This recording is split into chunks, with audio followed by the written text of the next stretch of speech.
అందరికీ నమస్కారం. ప్రభుత్వ పథకాల అప్డేట్స్ ముఖ్యంగా ఇందిరమ్మ ఇండ్లు రేషన్ కార్డులకు సంబంధించి ప్రతి అప్డేట్ మన ఛానల్లో అందిస్తున్నాను. వీడియోస్ మాత్రం చాలా మంది చూస్తున్నారు. లైక్ చేయడం లేదు, ఖచ్చితంగా లైక్ చేయండి. ఇంకా ఎవరైనా సబ్స్క్రైబ్ చేసుకోతే వెంటనే సబ్స్క్రైబ్ చేసుకోండి. మీ అందరికీ ఇందిరమ్మ ఇల్లు వచ్చే వరకు 5 లక్షలు మీ అకౌంట్లో జమ అయ్యే వరకు, మీ ఇంటి నిర్మాణం పూర్తయ్యే వరకు, మీకు వైట్ రేషన్ కార్డులు వచ్చే వరకు మన ఛానల్లో డౌట్స్ క్లియర్ చేస్తూ వీడియోస్ అయితే వస్తుంటాయి. మీకు హెల్ప్ అయితే చేస్తాను. ఇక వివరాలకు వెళ్తే ఇందిరమ్మ ఇండ్లకు రేషన్ కార్డులకి అప్లై చేసుకోవడానికి మళ్ళీ ప్రభుత్వం అయితే అవకాశం కల్పించింది. ఇక దరఖాస్తులకు మరోసారి ఇందిరమ్మ ఇళ్లకు సంబంధించి రేషన్ కార్డులకు సంబంధించి మరో ఛాన్స్ ఇస్తూ తెలంగాణ ప్రభుత్వం కీలక ప్రకటన చేయడం పట్ల అందరూ కూడా హర్షం వ్యక్తం చేస్తున్నారు. ఇక తెలంగాణ రాష్ట్ర వ్యాప్తంగా ఇండ్లు లేని కుటుంబాలు 30 లక్షలు ఉన్నట్లు తేలింది. ప్రతి జిల్లాలో యావరేజ్గా 90,000 ఫ్యామిలీలకు ఇండ్లు లేనట్టు నిర్ధారించారు. ఇక సొంత జాగా కూడా లేనోళ్ళు 11,60,000 మంది ఉన్నారు. ఇక జిహెచ్ఎంసీ పరిధిలోనే ఎక్కువ కుటుంబాలు ఉన్నాయి. ఇందిరమ్మ ఇండ్ల సర్వేలో కీలక విషయాలైతే వెల్లడి కావడం జరిగింది. సర్కార్కైతే చేరిన లెక్కలు రాష్ట్రంలో ఇండ్లు లేని కుటుంబాల లెక్క అయితే తేలింది. మొత్తం 30,29,515 కుటుంబాలకు నివాసం ఉండడానికి ఇండ్లు లేవని ప్రభుత్వం అయితే గుర్తించింది. అంటే ప్రతి జిల్లాలో 90,000 కుటుంబాలకు ఇండ్లు లేవని తెలిసింది. 80 లక్షల అప్లికేషన్లు వస్తే వాటన్నింటినీ ఇంటింటి సర్వే చేసి వడపోసి ఇందిరమ్మ ఇళ్ల యాప్ ద్వారా ఈ డేటా మొత్తాన్ని విశ్లేషించి నిజంగా ఇండ్లు లేని వారికి పేదలకే ఇందిరమ్మ ఇళ్లను శాంక్షన్ చేయాలని నిర్ణయించింది. అందులో భాగంగా చేపట్టిన సర్వేలో 30,29,000 మందికి ఇండ్లు లేవని వెల్లడైంది. తొలి విడతలో సొంత జాగా ఉన్నోళ్లకు ఆర్థిక సాయం చేయాలని ప్రభుత్వం అయితే నిర్ణయించింది. ఇప్పుడున్న వివరాల ప్రకారం సొంత జాగా ఉన్న కుటుంబాలు 18,68,000 అని తేలింది. సొంత జాగా లేని వాళ్ళు, ఇండ్లు లేని వాళ్ళు 30,29,000 ఉన్నారు. సొంత జాగా ఉన్న కుటుంబాలు 18,68,000 అని తేలింది. అయితే కొందరు గుడిసెల్లో, మట్టి గోడల్లో, ఇంటిలో నివాసం ఉంటున్న పేదలు కూడా ప్రభుత్వానికి నివేదించారు. మరి ఇలాంటి వారికి ఇల్లు ఇవ్వాలని చూస్తుంది. ఇక ప్రభుత్వం దగ్గర ఉన్న లెక్కల్లో సొంత జాగా సైతం లేని కుటుంబాలు 1,60,000 ఉన్నట్లు తేలింది. అయితే ఈ కుటుంబాలు జిహెచ్ఎంసీ పరిధిలోనే ఎక్కువగా ఉన్నాయి. ఇక జిహెచ్ఎంసీలో అంటే హైదరాబాద్లో ఉన్న అర్హుల లిస్టులో సొంత ఇండ్లు లేనప్పటికీ 12,000 కుటుంబాలకు ఇంటి జాగాలు అయితే ఉన్నాయి. అసలు సొంత స్థలం లేని కుటుంబాలు 4,45,000 ఉన్నారు. ప్రధానంగా గ్రామాల్లో ఎక్కువ మందికి ఇంటి ప్లాట్లు ఉన్నట్లు అధికారులు అయితే ప్రభుత్వానికి నివేదించారు. అదే పట్టణ ప్రాంతానికి వచ్చేసరికి ఇంటి స్థలాలు లేవని పేర్కొన్నారు. అందులో భాగంగానే పట్టణ ప్రాంతాల్లో అపార్ట్మెంట్ల మాదిరి ఇళ్ల నిర్మించి ఇవ్వాలని ప్రభుత్వం యోచిస్తున్నది. ఇక జిల్లాల వారీగా చూస్తే అత్యధికంగా నల్లగొండ జిల్లాలో ఎక్కువ మందికి ఇల్లు లేనోళ్ళు ఉన్నారు.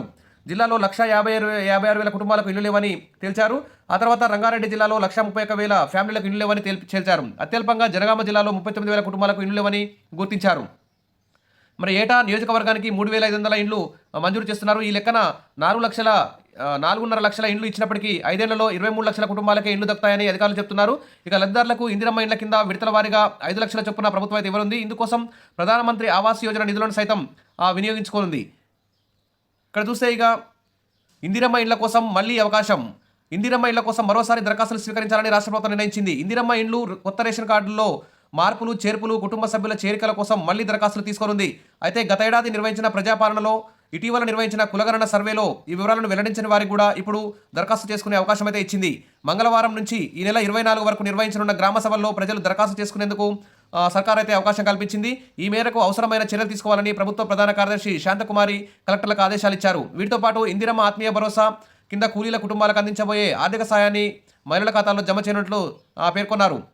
ఇక కుటుంబ పెద్దవారిగా వివరాలు, కొత్త రేషన్ కార్డులు లేదా ఇప్పటికే ఉన్న కార్డుల్లో పేర్లు, సభ్యుల మార్పులు, చేర్పుల కోసం తాజాగా దరఖాస్తులు తీసుకోవడంతో జాగ్రత్తగా వ్యవహరించాలని సీఎస్ సూచించారు. గ్రామ సభల్లో తీసుకోబోయే దరఖాస్తుల్లో ముఖ్యంగా కుటుంబ పెద్దతో పాటు కుటుంబ సభ్యుల వివరాలు, సభ్యులందరి ఆధార్ నెంబర్లు, కులం, ఫోన్ నెంబర్ సహా పూర్తి చిరునామా తీసుకుంటారు. ప్రజాపాలనలో వచ్చిన దరఖాస్తులను కూడా పరిగణలోకి తీసుకోనున్నారు.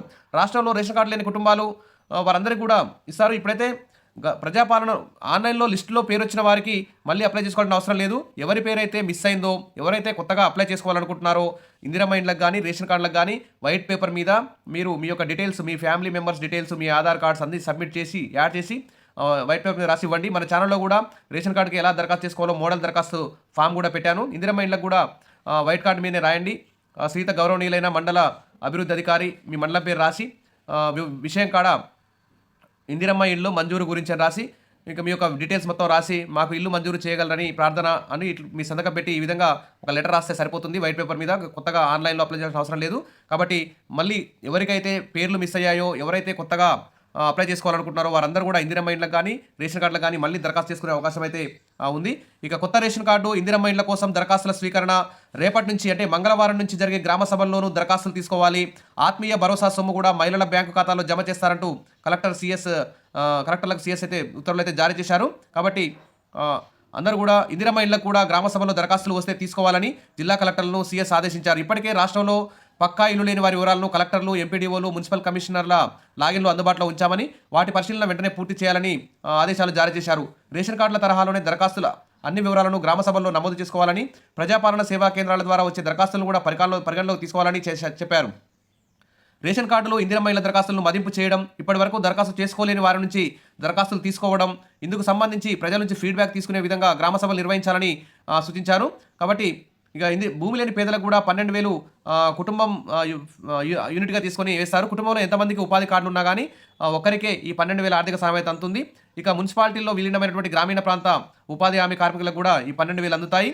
కాబట్టి ఉపాధి హామీ కార్డు లేని వారికి భూమి లేకున్నా కానీ 12,000 అయితే అకౌంట్లో మీకైతే అర్హత ఉండదు. కాబట్టి భూమి లేకుండా ఉండాలి, ఉపాధి హామీ కార్డు ఉండాలి. 2022-23 సంవత్సరంలో 20 రోజులు కనీసం పనిచేసి ఉన్న వారికి మాత్రమే ఈ 12,000 రూపాయలు వస్తాయి. కాబట్టి దాదాపు చాలా 10 లక్షల మందికి వస్తుంది. ఇవ్వండి ఇందిరమ్మ ఇండ్లు, రేషన్ కార్డులు, ఆత్మీయ భరోసా, రైతు భరోసా కూడా 26 నుంచి అకౌంట్లో పడతాయి. ఇంకా ఇందిరమ్మ ఇండ్ల దరఖాస్తు వైట్ పేపర్ మీద రాసి ఇవ్వండి. రేషన్ కార్డు సంబంధించి మన ఛానల్లో వీడియో పెట్టాను, ఎలా దరఖాస్తు చేయాలో అలానైనా పెట్టుకోండి, లేకుంటే వైట్ పేపర్ మీద రాసి మళ్ళీ అప్లై చేసుకోండి. మంగళవారం నుంచి 24వ తేదీ వరకు గ్రామ సభల్లో మీ అప్లికేషన్లు తీసుకుంటారు. ఈరోజే మీరు అప్లై చేసుకోండి. అంటే పేర్లు మిస్ అయిన వాళ్ళు, కొత్తగా అప్లై చేసుకోవాల్సినట్టు అనుకున్న వాళ్ళు, ప్రజాపాలనలో అప్లై చేసుకున్న వారు, సమగ్ర కుటుంబ సర్వేలో మాకు ఇల్లు లేదు, రేషన్ కార్డు లేదని అప్లై చేసుకున్న వాళ్ళు మళ్ళీ అప్లై చేసుకోవాల్సిన అవసరం అయితే లేదు. ఎవరి పేర్లు అయితే మిస్ అయ్యాయో, మీ ఇంటికి సర్వే చేయడానికి రాలేదో వారందరూ కూడా సో మంగళవారం నుంచి 24వ తేదీ వరకు వెంటనే మీ గ్రామ సభల్లో, మీ వార్డు సభల్లో, హైదరాబాద్లో అయితే మీ వార్డు సభల్లో అప్లై చేసుకోండి. Wish all the best. మీ అందరికీ కూడా రేషన్ కార్డ్స్, ఇందిరమ్మ ఇండ్లు, ఆత్మీయ భరోసా, రైతు భరోసా అందరికీ రావాలని చెప్పి మన ఛానల్ తరపున ఆశిస్తున్నాను. Wish all the best. కాబట్టి ఇంకేమైనా డౌట్స్ ఉంటే కామెంట్లో పెట్టండి, క్లియర్ చేస్తాను. Thank you.